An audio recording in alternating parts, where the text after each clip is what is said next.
तनी कर दे जी, हमरो के ज्वाइन करवा दे जी, हमरो के ज्वाइन करवा दे जी। इतनी सा कृपा तनी कर दे जी, हमरो के ज्वाइन करवा दे जी, करवा दे जी। ठेका तो मदला में डीडी लेवल वहां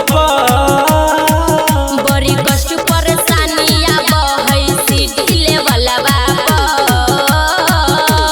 तब जाके मजा आब है डीडी लेवल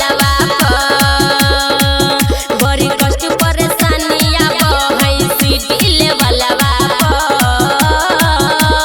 तब जाके मजा आब है डीडी लेवल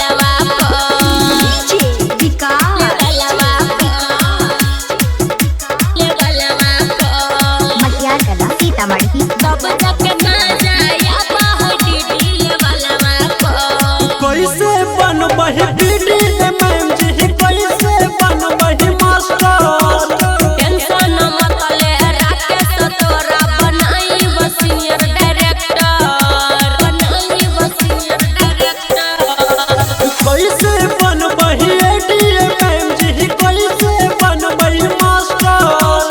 टेंशन मत ले राकेश तोरा बनाई सीनियर डायरेक्टर। कब जब